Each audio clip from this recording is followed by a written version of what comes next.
Professor Eric Foner. Hello, everyone. Welcome to our Columbia X Google Hangout with Professor Eric Foner. We are broadcasting tonight from the Columbia Center for New Media Teaching and Learning. And just a few housekeeping items before we start. We're going to bring up a screenshot real quick. So if you'd like to ask Professor Foner questions, in the upper right, there's a small grid area that you could click on. That'll bring up a QA icon. And that's a dialog box that will allow you to ask questions. Now, you do have to have Google Hangout installed on your machine to ask questions. And if we can't get to your question tonight, post it in the discussion forums and we'll try to get to it as soon as we can. We will be live for the next hour. So without further ado, Professor Foner.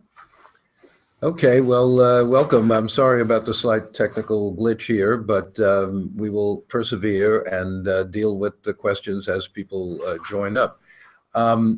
So the first question on our presenting itself here is about the transcontinental, from Matt, I guess, the Transcontinental Railroad. Some people refer to it as a continuation of the war on other fronts. How did this affect the efforts of Reconstruction? Well, I don't really think that the Transcontinental Railroad was a continuation of the war, in that it was not really a North-South issue in many ways. Many Southerners wanted their own Transcontinental Railroad before the Civil War. In terms of getting, access to Southern California ports, et cetera, et cetera. There was, of course, a lot of opposition in the South to building a transcontinental railroad using federal money. I think more to the point is how the war itself created this greater sense of national unity, nationality, national purpose in the Union, and allowed for the Transcontinental Railroad and many other economic measures to be passed, which certainly helped to change the nature of the United States in the post-war world. How did this affect the efforts of Reconstruction? Probably not that much. The railroad was not completed until 1869, as you probably know. Didn't really go into operation effectively until somewhat later than that. But I think it's a symbol of the many different economic changes that the war kind of stimulated or catalyzed coming out of Washington. So it is an important symbol of the sort of new industrial world that we're going to have after the Civil War. All right, let's move on to another question here. What are the most important characteristics of Abe Lincoln? Would he be a good politician today? I don't think so. Lincoln wasn't very photogenic. I don't think he'd do very well on TV, He once called himself the ugliest man in Illinois, and nobody disagreed with him about that. Also, oddly enough, Lincoln was the only president, I believe, who never was a member of a church in his entire life. He attended services, but he was never a member of a church, and that would put you at a disadvantage nowadays running for president. But, I wrote a whole book about Lincoln, which came out a few years ago, The Fiery Trial, in which I try to talk about Lincoln's flexibility, his capacity for growth, his open-mindedness, thick skin. Lincoln had the ability to learn from others, to learn from his own mistakes, to learn from critics. He didn't mind criticism. And I think in a time of tremendous crisis, which of course was the Civil War era, that was a great quality to have. Many of the politicians in that era did not have those qualities. Certainly the man who succeeded Lincoln, Andrew Johnson, became president, lacked every one of those qualities that I mentioned. He was stubborn. We'll see this when we get to the third course on Reconstruction. Johnson couldn't take criticism. Jefferson Davis wasn't particularly good at listening to criticism either. So, I think Lincoln was a very savvy politician, and he succeeded very well in dealing with all the different factions in the Republican Party and Northern public opinion as well. He had his finger on the pulse of the Northern public. And, so would it be an effective politician today? It's a different world. We make different demands on our political leaders. So it's pretty difficult to say. Another question which came in was, were you expecting the majority of participants to be over 50 history enthusiasts, 50 in age, I suppose? And do you believe there's potential in this age group for universities and academic historians to increase their student enrollment? Well, I don't actually have in front of me a breakdown of the membership of the MOOC. I know there are quite a few people who are older. There are some who are younger. There's some in various countries. But I think, we at Columbia have a program called Lifetime Learners, which encourages retired people or older people to to come and sit in on courses, to take courses, to take part. And I think that's very good. They're not increasing the enrollment of the college, really, but they are taking part and learning. And, our job as professors is to try to disseminate knowledge to as many people as we can. So I always welcome people of all ages who just want to learn about history. And I think that we as academic historians need to address every group in the country that is interested in that. How did the soldiers get their training? Somebody asks. Sean, how did they get their training? Did they go through a basic training program or just report and pick up the training here and there? Well, there wasn't really basic training in the sense that there was in the modern wars. And of course, it's a very good question, certainly for the beginning of the war, because most of the people who entered these armies had no military experience at all. The United States had fought its last war, the Mexican War, 12, 13 years before the beginning of the Civil War. And that was by a professional army, really, with many volunteers, but small armies. The hundreds of thousands of people who fought in the Civil War, most of them had no military experience. And so a lot of the first year of the war is training, people marching up and down. There was a lot of complaint in the North in late 1861, 1862, early, that General McClellan was just marching his soldiers around and they weren't doing anything in terms of battle. And McClellan said, hey, I've got to create an army out of this large number of people who have no military experience. So there was certainly training. It took a while. It took a good while. As the war went on, there were, of course, more people with military experience. But it's a good question. And certainly in the first year of the war, you had a lot of people who didn't quite know what they were doing when they were out there in battle, which was a problem on both sides. Let's see. Another question. This is probably impossible to answer, but which do you think contributed more to Union victory? The actual fighting and military outcome, or the social, political, economic pressures on the Confederacy? And the answer, of course, is probably all of the above. The war was won and lost on the battlefield, number one, obviously. But to say that doesn't really answer the question, because it doesn't explain why after defeats, one side or the other keeps fighting. Would the North have given up after some more defeats? I don't know. Probably not.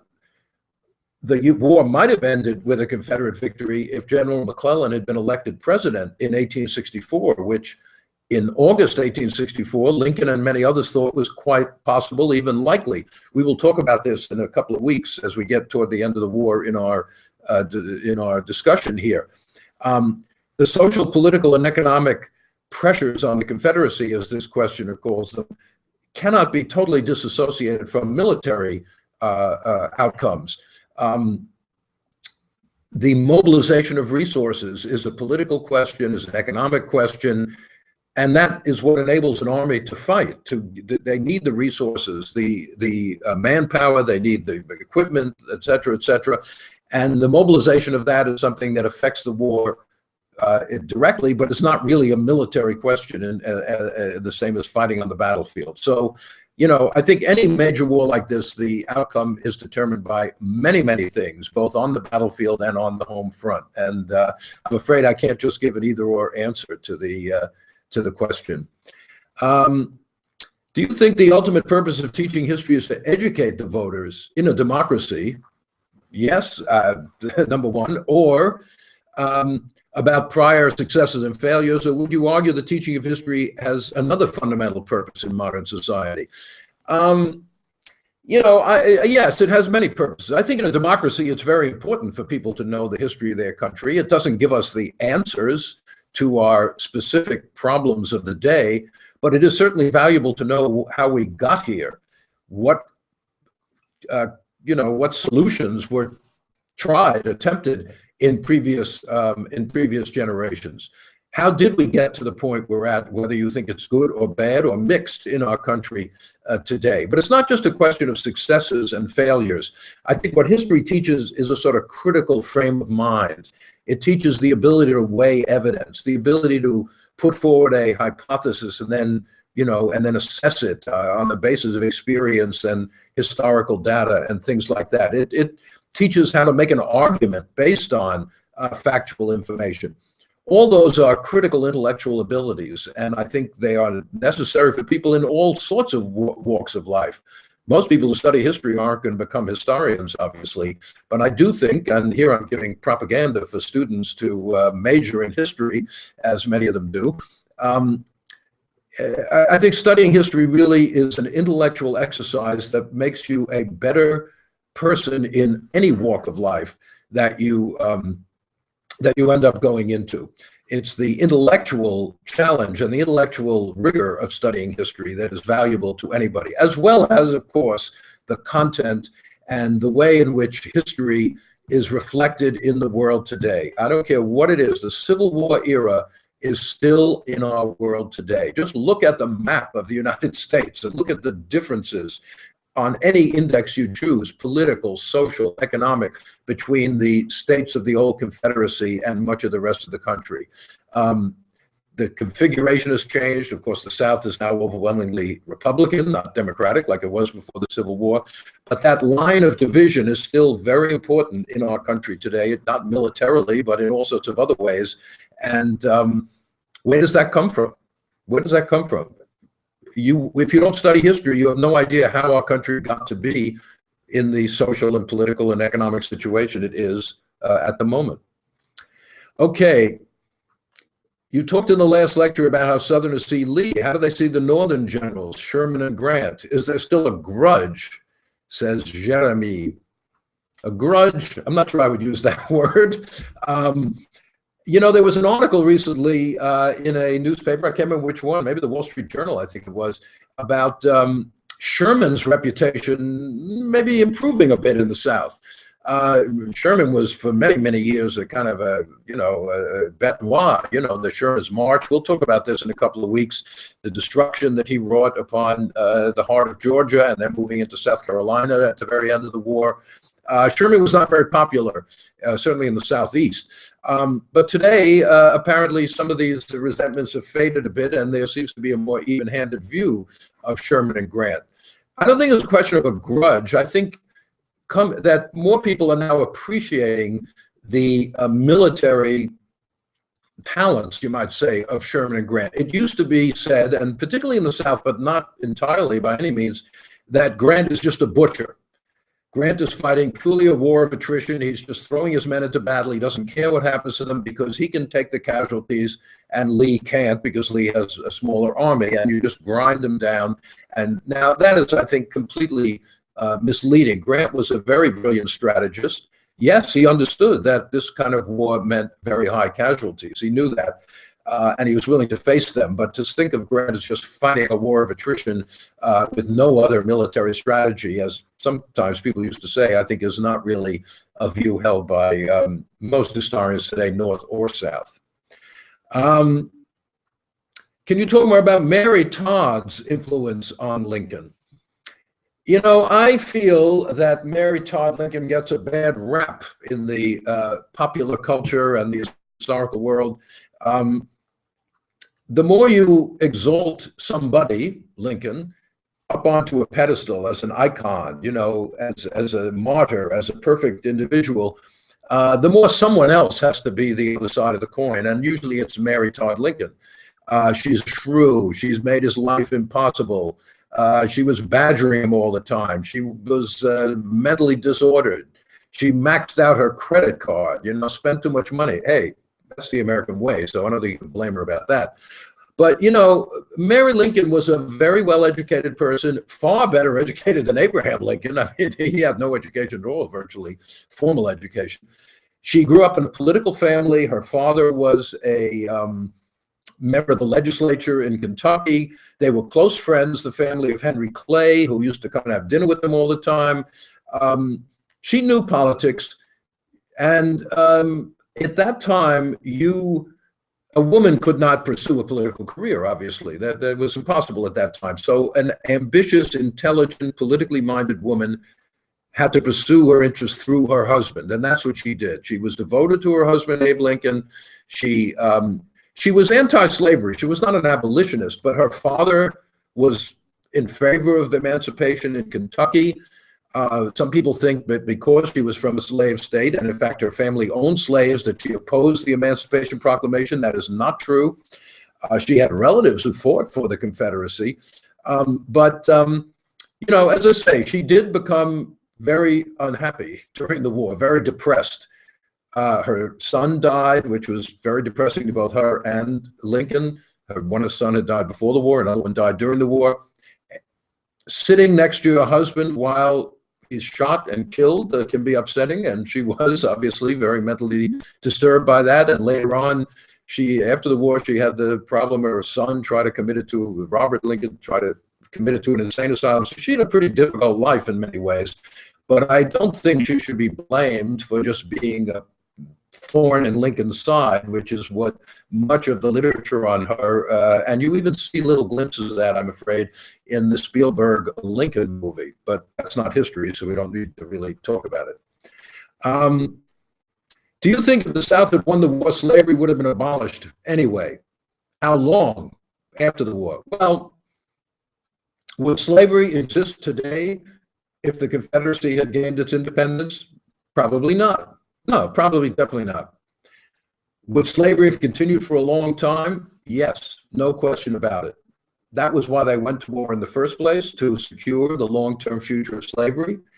And the whole ideology of the South was geared to protecting the institution of slavery. The Confederate Constitution protected slavery up and down. Brazil, slavery lasted until 1888. It would have lasted longer, except that the abolition of slavery in the United States pushed abolition in these other places, but it still lasted another generation in Brazil. There's no reason to think slavery could not have lasted in the South into the 20th century. Some economists have looked at this and said, well, in the Great Depression, the 1930s, the price of cotton fell so low that slavery would have been totally uneconomical. It would have been a complete losing proposition.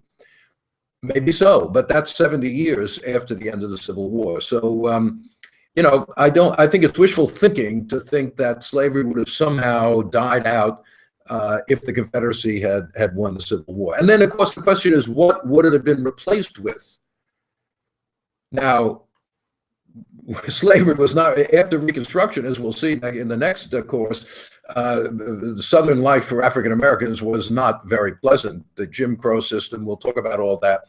But certainly, if the Confederacy were independent, it's very possible to imagine slavery eventually evolving into something like South African apartheid, which would have been even more oppressive than the Jim Crow system, which did come into being in the South at the end of the 19th century. What else? Why did the South choose Richmond as its capital? A good question, and many people thought that was a big mistake.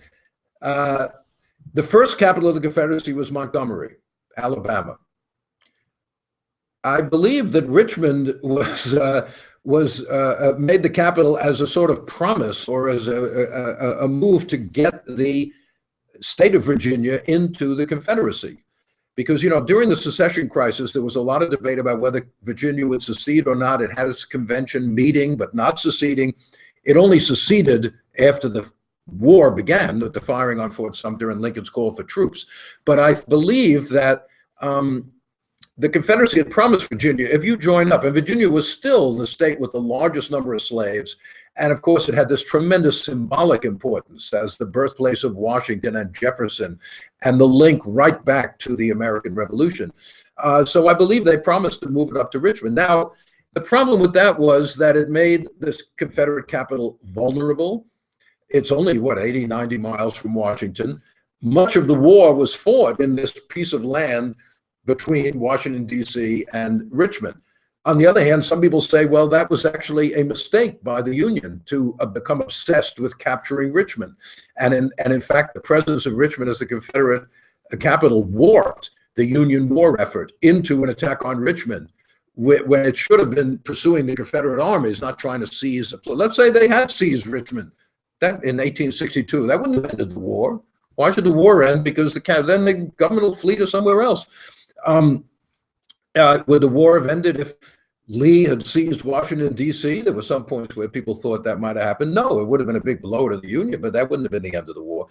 So, so Richmond as capital was a kind of odd choice, but you can see the political reasons for it. But it had a kind of weird effect on the war from both sides in terms of military strategy. All right, let's see. Please compare the rhetoric of pro-slavery states' rights Southerners with states' rights rhetoric today by groups in the South, but also around the country. Well, you hear a lot of states' rights today, of course, the Tea Party supposedly, and many other groups who talk about limiting the powers of the federal government and exalting the states. This debate has gone on since the Constitution, as we all know. Since before the Constitution, the Articles of Confederation, the first Constitution that we lived under for 10 years or whatever it was, less than that, 1781 to 1789, was a states' rights constitution. The federal government had very little power, and that's why they wrote the Constitution. The nationalists like Madison and Washington and others felt the federal government was too weak under the Articles of Confederation. It couldn't pay its debts, couldn't pay its bonds, it couldn't raise taxes. But then the Bill of Rights is put on to make sure that the federal government does not become too powerful, and our basic liberties are protected against intrusion by the federal government at that time. Later, those are extended to the states as well. So the debate has gone on up to the Civil War. Mostly, the slave South were the great proponents of states' rights, but not all. In the 1850s, when it came to the question of fugitive slaves, the South was for vigorous national action. The National Fugitive Slave Act of 1850 was the most vigorous exercise of federal power over the states and over local judicial proceedings of anything before the Civil War. And many northern states tried to resist the Fugitive Slave Act. The state of Wisconsin declared it unconstitutional. The Supreme Court then overruled that. But so both sides can use states' rights when it's in their own interest. When you oppose what the federal government is doing, you go to states' rights. When you like the federal government and what it's doing, you tend not to think about states' rights. Even some of the most vigorous proponents of states' rights today still want strong federal action in some areas.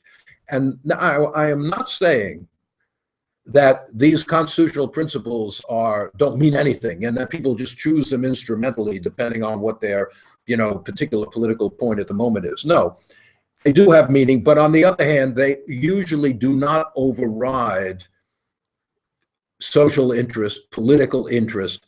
People choose their constitutional doctrine very often for the political purposes at hand. So the debate has gone on. It will go on. It will always go on. We're a federal system. We're not a centralized national state like France is, for example. And that's just a continuing debate in American history, obviously. I understand disease took a greater toll on the Army than battlefield casualties. Did the North or South enjoy an advantage in the treatment of wounded or ill soldiers? Yeah, well, the problem is medicine at that time was pretty primitive, as you probably know. So nobody had an advantage in dealing with wounded or soldiers suffering from disease. It is true, more died sort of either from wounds or from disease than on the battlefield itself. They didn't know how to treat diseases at that time. The germ theory, et cetera, had not yet been discovered. And when it came to wounds, there was only, if you have seen Civil War surgeons' kits, they're kind of appalling. They're mostly a big saw and a few other things. They just would amputate limbs to save a person from their wounds, because the wounds would then become infected and gangrene would set in and the whole body would become infected, and there was no way of treating that. They didn't have antibiotics, obviously, stuff like that. So surgeons, the tents, the medical tents at the battlefield were near the battlefield were mostly places where surgeons were amputating the limbs of wounded soldiers. So now, presumably, the North, the Union, had more resources, more money, more ability to get medical teams to the front. So maybe they had an advantage. But the basic problem was the primitive state of medicine at the time, per se, and the lack of real medical ability to deal with either epidemic diseases or the wounds of battle. So both sides suffered enormously from that problem.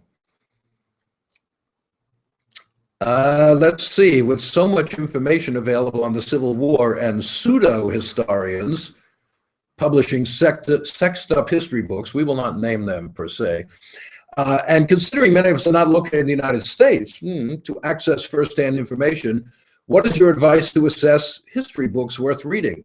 Good question. Well, let's start with what Abraham Lincoln said. Don't believe everything you read on the internet. Didn't he say that? Lincoln is supposed to have said everything. So the internet is full of misleading things about the Civil War, as well as many other things. I think, I think a good thing to do is to go to websites. Here I'm giving you the internet since you're out of the country, that are not, go look at the suffix. Don't go to websites that say .com, because they're just trying to make money and sell you something. Go to .gov, like the National Park Service, nps.gov. Go to some of their Civil War sites, and they have lists of books. If you're interested in the Battle of Gettysburg or in the Fort Sumter or anything else, you'll find recommended reading there. It's more impartial. It's more scholarly.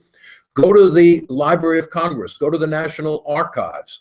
Go to .edu. Go to Columbia.edu, my university, or others, and you can actually get access free of charge, just to courses, to reading lists for courses, which are posted.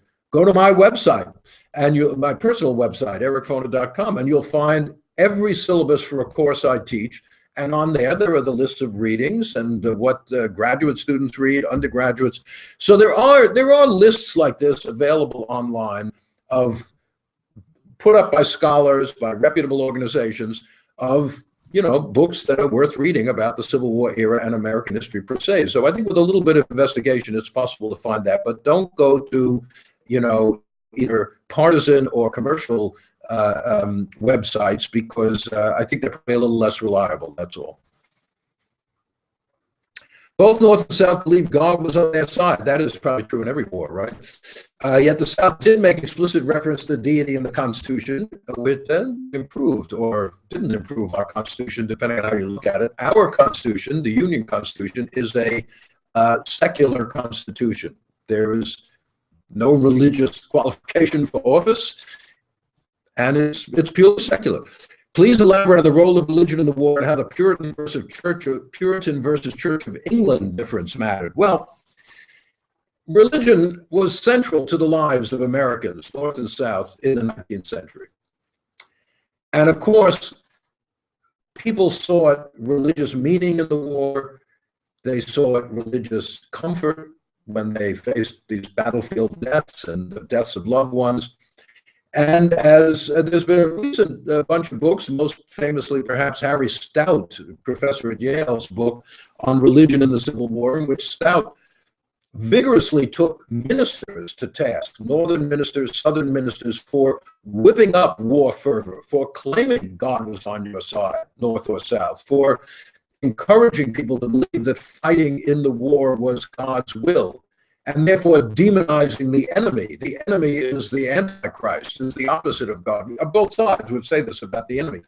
And he argues that ministers actually played a role in making the war more brutal, more violent, and longer lasting than it maybe was or might have been. A Puritan, but religion's there, and even Lincoln, who is not a religious man in any, or at least certainly not a church-going man, and not a religious man in any way comparable to most people at that time. He wasn't an evangelical. He believed in God, who had sort of created the universe and then skipped town, and there was no point in prayer or expecting miracles, or he didn't see Jesus Christ as a kind of personal savior the way most Americans seem to at that time, or at least most Protestants. Puritan versus Church of England is probably a little bit played out by the Civil War, as they used to say in the 19th century, played out. Yes, you can do a lot of that in the colonial era, Massachusetts, Virginia, etc. By the time of the Civil War, first of all, there are a lot of Catholics in the country now who are neither Puritan nor Church of England. These are Irish immigrants and others. There are many, many Protestant denominations, most of them not Puritan in their theology. Methodist, Baptists, you name them. Congregationalists up in New England are the descendants of the Puritans. So I don't think that really, that's not really the key to differences between North and South, the way maybe it would have been a couple of centuries earlier. Let's see. War typically advances technology and medicine. What do you think were the key advances in these areas? Well, putting medicine aside, because we talked about that for a minute, yes, the war did enhance technology, unfortunately, mostly technology of warfare. Ironclad ships, observation balloons, primitive submarines, repeating rifles, even Gatling guns, primitive machine guns, sort of, at the end of the war. Lincoln, by the way, was a very technologically minded guy. I think he's the only president who actually has a U.S. patent. That as a young man, he invented a device for kind of floating flatboats on rivers, to prevent them from getting, elevating them in the river to prevent them from running aground. He was very interested in technological progress, and he was very interested in military technological progress. He would pay close attention. People would come to him with inventions for different kinds of rifles and things, and he paid great attention to it. He said, yeah, we got to try to use this stuff. But the war also promoted the dissemination of technology in the North, particularly technology which is not military. For example, agricultural machinery. You know, agricultural production rises in the North during the war, even though hundreds of thousands of farm boys are pulled off into the army. The farm population falls, production rises. Why? Because of more and more agricultural machinery being introduced. Industrial machinery, factory production, these things are given a stimulus by the war, and then, of course, grow even greater after the war. The railroads are given a tremendous boost by the war. So yes, there are a lot of technological implications of the Civil War. Let's go down further to some other questions here. Not Reconstruction. Some of the questions have to do with Reconstruction. I'm going to retreat to the answer on Reconstruction wait a while to the next course, because we'll have a lot about Reconstruction then. We'll have another Google Hangout, and we can ask questions about that. Britain used to be the biggest slave trading country, certainly, in the war, in the world, that is. But it opposed the slave trade in the 18th century, not until early 19th century, and then sent the Navy to patrol the African coast. What changed? Was it humanitarian concern or a calculation of interest? Well, how many hours do you have for this question? A vast body of literature is out there on this very question. Why did Britain abolish the slave trade, the Atlantic slave trade from Africa in 1807, and then slavery itself in 1833 in the British colonies, West Indies particularly? Was it humanitarian? Yes. Was it self-interest? Yes, to some extent.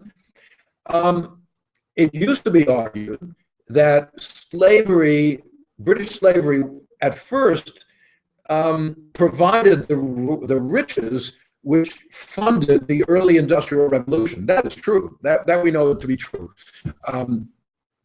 Early capitalist development in England is funded out of the profits of slavery. But then the argument went, Eric Williams in Capitalism and Slavery years ago argued, well, then though, it became a drag. Slavery became a drag on industrial development. It freezes labor. It's efficient, and the industrial economy didn't need slavery anymore, so they got rid of it. And that, I think, is not necessarily a very viable argument. It is true, I think, that slavery becomes more and more alien to the ethos of industrial Britain, the ethos of free labor, of a free market, of free competition, free trade. All those things seem to cut against slavery.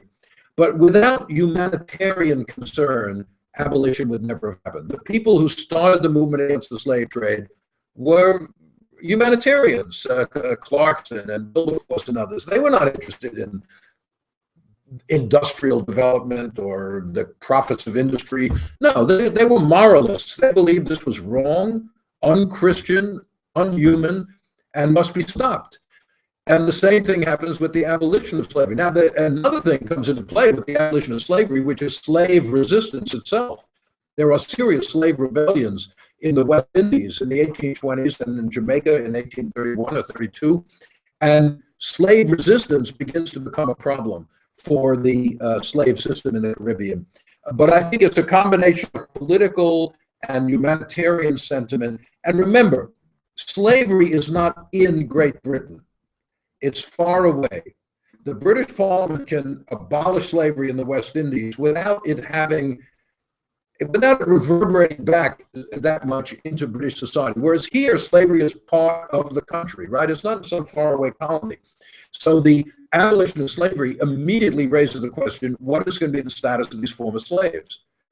In Britain, there were no black people. Well, there were some. Of course, there were some, but not that many. But here we have 4 million. So the problem of abolition is more intense in the United States than it is in Great Britain.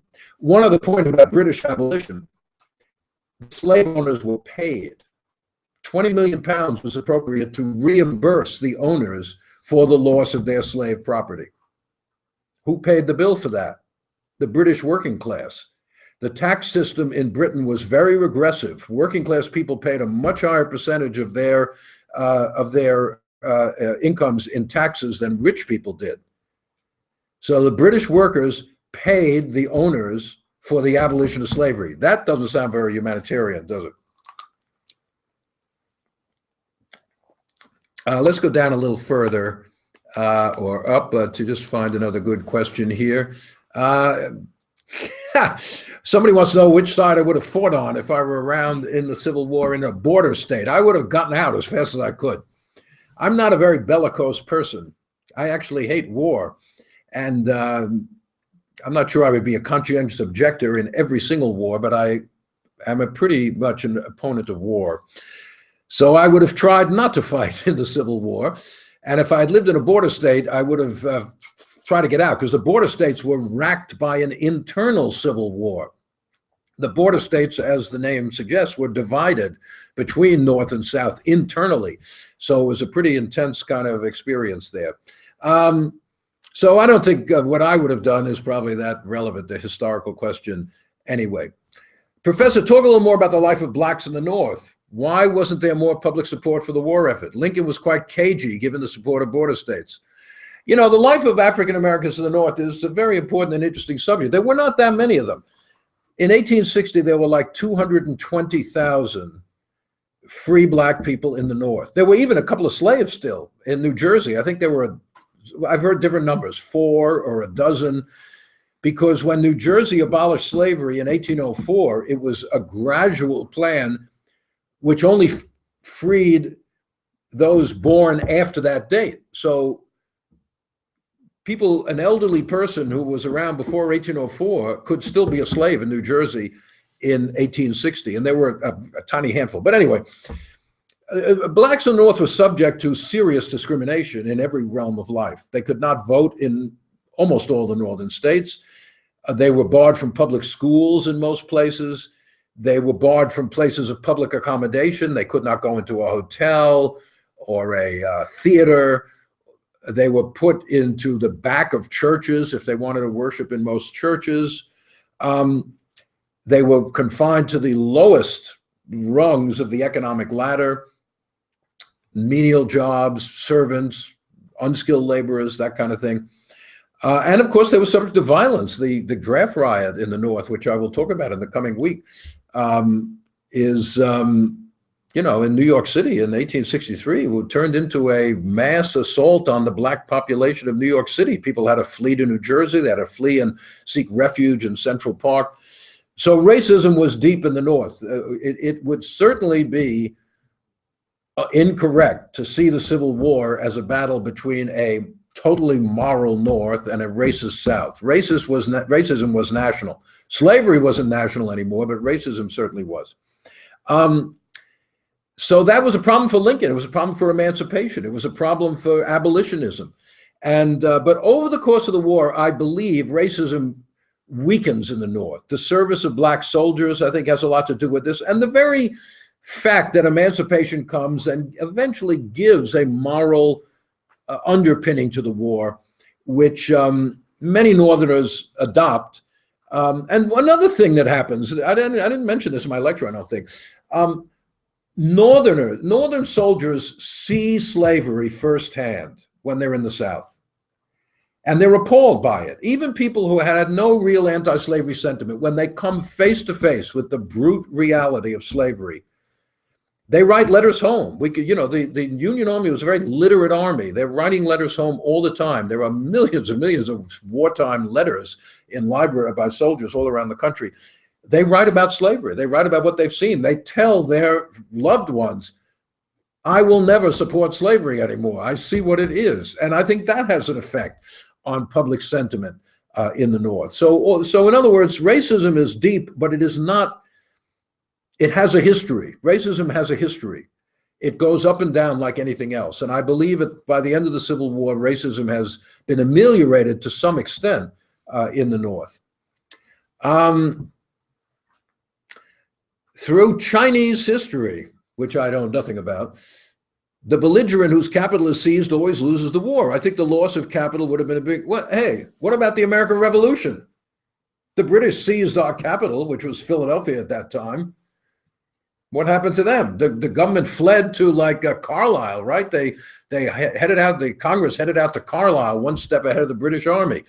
The British didn't pursue them. They just lived it up in Philadelphia for the whole winter. It was too cold to go out to Carlisle and try to bother. But that didn't end the war. Why should seizing the capital end the war? You know, in the Mexican War, the United States seized Mexico City. But the Mexicans didn't surrender. The army's sitting there. There's still a Mexican army out in the field. And the Americans expect, they're not surrendering, and they refuse to surrender. The United States keeps wanting them to surrender. They want the war to end, and the Mexicans say, no, we're not surrendering. It took a good while to negotiate the end of that war. Seizing the capital is not necessarily the way. And as I say, if Washington was seized, I don't think that would be the end of the war. That would not have been a Confederate victory. In this war, it's the destruction of the armies in the field that ends the war, or the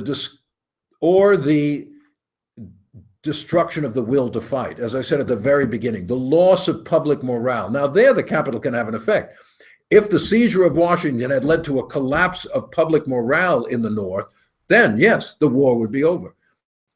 Maybe that would have happened. We have no idea because Washington never was seized. All right, let's go down a little further and we'll see. I heard the British were courting the Confederacy because of need for cotton. Some Britons were. They needed cotton. I'm going to talk about this next week, I think. The British needed cotton for their industry, but the fact is that the cotton crop of 1860, or 59 actually, had been very, very big, and they had a lot of cotton left over, so the cotton famine didn't take hold for a while. But the fact is, Britain was divided. There was a lot of pro-Confederate sentiment in Britain, no question about it, particularly among the upper class. It's amazing to see how many church leaders, political leaders, Gladstone, for example, professors at Oxford and Cambridge, journalists in Britain sympathized with the Confederacy, thought the Confederacy was going to win, and supported the Confederacy. On the other hand, the middle-class reformers, who were very important, supported the Union. Working class people basically supported the Union. They identified with the idea of free labor. They identified with Lincoln as a working man in office. They identified with democracy, which the North represented to them. So I think Britain was too divided to do anything, actually, to do anything. They mulled around. The cabinet kept debating, what should we do? What should we do? What should we do? And they didn't do anything. They waited. They waited. They waited. They waited. They basically said, all right, if the Confederacy wins the war, then we'll give them a lot of help. But that's not much use to the Confederacy. They got to win the war, and then the British will come in on their side. So now people didn't know that at the time. Lincoln was nervous the British would intervene. But we now know, I think, there was very little chance of Britain actually intervening on the side of the Confederacy. Let's go down a little bit through a few other questions here. No, keep going down. I'm looking for a real good question. No, keep going, keep going. All right, let's take that last one there. Congress passed milestone laws, homestead, land grant, while the South, with the South out of Congress, right? While the South opposed such initiatives, did it do other things to plan for a long-term future? I prepare to colonize Cuba. Well, I think during the war, they could not very well plan for the future. The problem at hand was the war itself and survival. But you know, we have talked in the past about Southern, particularly the Deep South's dream of a Caribbean empire, of taking over more of Mexico. Remember, it was only 14 years before, or 12 years before, that they had signed the treaty, 1848, gobbling up a good chunk of Mexico. There was no one to say they couldn't gobble up more of Mexico. Cuba was definitely in their eyes. I mean, it's ironic that it has taken us now 50 years, you know, to reestablish diplomatic relations with Cuba, which were broken off in the early 1960s, as we all know. Cuba has been almost a little like a moon revolving around the United States for its whole history. Many, many Cubans lived in the United States in the 19th century. Not only in Florida, but in New York City, we had a very large Cuban contingent. Everybody thought Cuba was going to become part of the United States. John Quincy Adams said it was just like an apple, which when ripe would just fall and we'll just pick it up. We don't have to invade or anything. In 1854, the Ostend Manifesto, the three American ambassadors in Europe, three of them issued this manifesto saying, if Spain will not sell Cuba to the United States, we have a right to just go and seize it. That's a kind of odd interpretation of international law, right? If you don't sell it, we'll grab it anyway. But that's what they believed. And the Southerners definitely thought Cuba was a thriving slave society in the 19th century. It had replaced the British West Indies after the abolition there as the center of sugar production in the Caribbean. And many, many Southerners said, we are anxious to get Cuba. We are going to get Cuba. We are going to annex Cuba, and probably some of these other islands also. So for a long-term future, they definitely had their eye on that. But during the war, there wasn't a heck of a lot one could do about it, right? Do you feel the argument states' rights were the main cause of the Civil War is a bogus one? Bogus, maybe a little too strong. Main cause, yes, I think that's incorrect. A cause, sure. But as I said before, the South wanted a strong federal government when it came to protecting slavery and encouraging slavery. How did they get the Native Americans out of the Southeast in order to start cotton production there? Federal troops. Did Southerners object? Hey, federal troops coming into the South and removing and law-abiding, inoffensive people? No. They said, come on, let's get rid of those guys. National tribe. Fugitive slaves. Did states' right mean that northern states could apply their own judicial procedures to fugitive slaves? No, hell no, said the South. The federal government's got to go in there, grab those fugitives, bring them before a federal commissioner, federal troops if necessary, bring fugitives back. So states' rights has its limits. That's my point. When it comes to protecting slavery, yes, states' rights is the first defense of slavery because slavery is a creature of state law. It is created by state law. And therefore, Southerners insist that the federal government has no right to interfere with slavery where state law has created it. But as to protecting slavery, we don't want states' rights. We want a national power to protect slavery. So it becomes a lot more complicated than just saying they were fighting for states' rights. By the way, the Confederate Constitution does not have a lot of states' rights in it. It creates a centralized state protecting slavery. Southern states can't abolish slavery under the Confederate Constitution. Should be a state right. No. So, the question is, what is this right and power used for? That determines a lot of whether you're going to be for states' rights or not. Now, we are almost at our time, but we'll go over a few minutes because we had a little glitch in getting going, as you know. I'm glad many people have finally figured out how to get on here. Don't blame me, though, folks. I am so low tech, I couldn't even sign in if I wanted to. So anyway, all right, let's get another question. In your opinion, the level of economic development USA achieved today can be traced to the result of the Civil War. Well, maybe that's a good while ago. But in a certain sense, yes, not necessarily today, but certainly what we call the Second Industrial Revolution, the tremendous expansion of the American Northern, South did not take part in this really, the Northern and Western economy after the Civil War, all through the late 19th century into the first part of the 20th century, the Second Industrial Revolution. The first Industrial Revolution is of cotton. The Second Industrial Revolution is iron and steel and railroads and large-scale factories. The first Industrial Revolution is in New England. The second one is in that great belt from upstate New York, around the Great Lakes, through Pennsylvania, out into Ohio, and then up through Chicago, Milwaukee. Becomes the greatest industrial center in the world. Now, did the Civil War cause that? No, the Civil War did not cause it. But the Civil War created the framework, the infrastructure for that industrial development to take place. The Civil War put into effect the high tariff, which protects all this industry from foreign competition.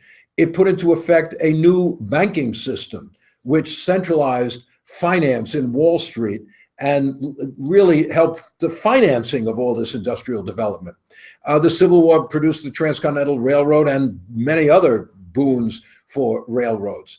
The Civil War created a more modern tax system for the government to raise funds to promote itself and help industry. All this could not have happened if the South remained in the Congress. They were opposed to most of these measures. They're gone. Now, most of these measures were war measures. They were not part of a blueprint, a plan for industrial development. They were to raise money. The banking system was to raise money by forcing the banks to buy federal bonds. The tariff was to raise money by taxing. But certainly they were put into effect in a way that would benefit Northern industry and Northern finance. And it creates a structure which greatly stimulates economic development after the Civil War, for the half century, let's say, after the Civil War. Whether that is that today we're in a much different economy, obviously. We're not in an industrial economy anymore. We're post-industrial. The drivers of the economy are very different than they were in, let's say, 1900. But certainly the first half century after the Civil War shows the impact of the war on American economic development. No question about that.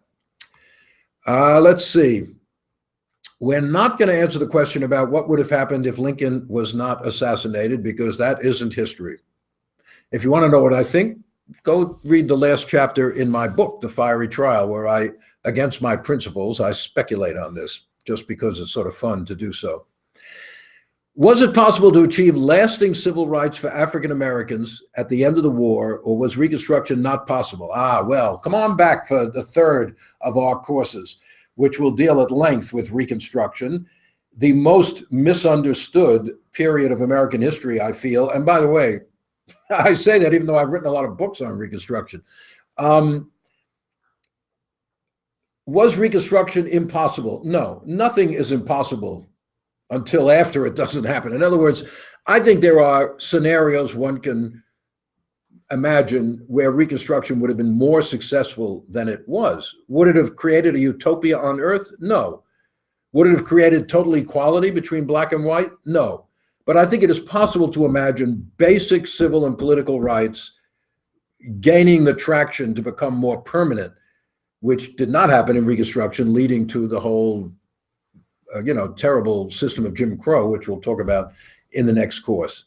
A lot of it depended on Northern resolve, on the resolve of the federal government, would the federal government be willing to enforce the Constitution?